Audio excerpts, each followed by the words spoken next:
Hi, I'm Jamie Mendel, holistic health and lifestyle coach, and I help people master their lives by taking exceptional care of themselves. So, if any of you have been following my work for the last couple of months on social media or on the blog, you'll know that I was just traveling in Southeast Asia for 2 months to Thailand and Vietnam. And a big thing that came up for me was food, because the food there was absolutely incredible. And I really wanted to be able to enjoy as much of it as I possibly could. So, 10 years ago, I would not have been able to enjoy this trip as much because I was really struggling with my relationship with food. I was dieting, I'd done every diet under the sun, I was calorie counting, I was doing points, I was just all over the place. And my body image was really poor, my self-esteem was really bad, and I just wouldn't have been able to enjoy this trip in the way that I was able to.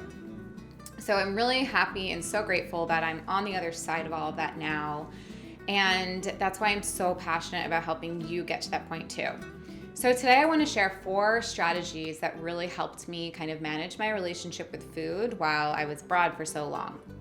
So the first one is to really try to just pay attention to your body. Our bodies are so smart. We have an internal calorie counter, so to speak, of our own. Our bodies know when they need food, when we've had enough, and we really don't need to be watching the ingredients that someone puts into the food or counting calories or trying to calculate points. Our bodies really know what's going on, and traveling is a really good opportunity to get even more in touch with your body and listen to when you're hungry and when you're full. This is also commonly called intuitive eating, which is a big concept that I teach. So really just staying true to your body, kind of blocking out anything else on the outside and really checking in all the time to let your body guide you around how much to eat and what your body really needs. The second suggestion I have is to stay as relaxed as possible.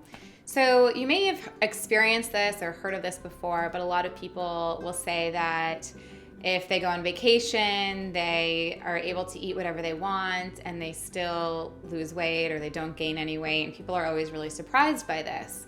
And the reason that this happens is because when you're in a very relaxed, go with the flow, easy state, this activates your parasympathetic nervous system, which actually speeds up your metabolism and helps your body function even better.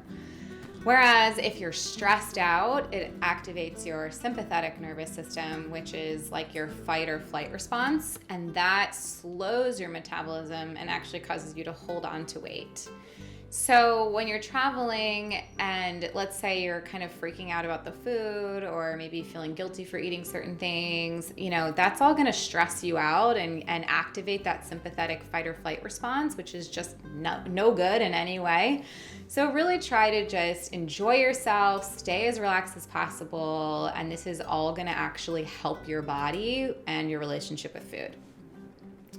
The third suggestion I have is something that may surprise some of you because you know that I've been teaching intuitive eating for years, which is sometimes you really have to throw the whole intuitive eating thing out the window.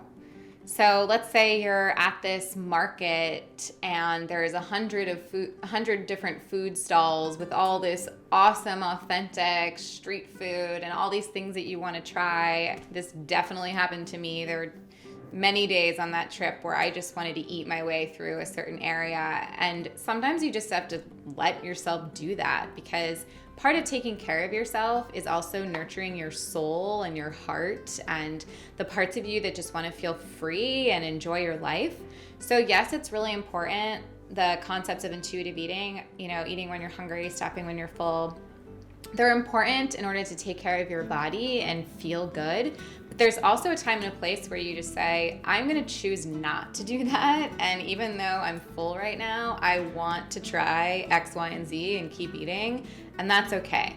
Key things to keep in mind here are you don't want to do that all the time, because then you're going to really be neglecting your body and not feeling good and not really taking care of yourself.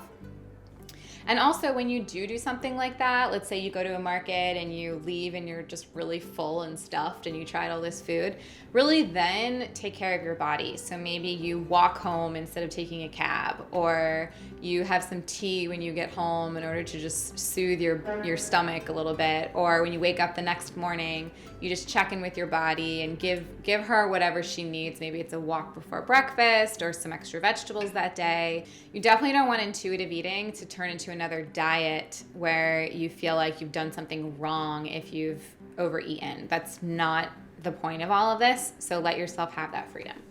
The fourth strategy is really to just know that your worth and your value and your lovability as a woman, as a human being, really has nothing to do with the way that you look. And it's so important that we all do the inner work to get to that point where we really feel like our bodies can change, and if we gain a few pounds on vacation, it's okay. It doesn't have to mean anything about us.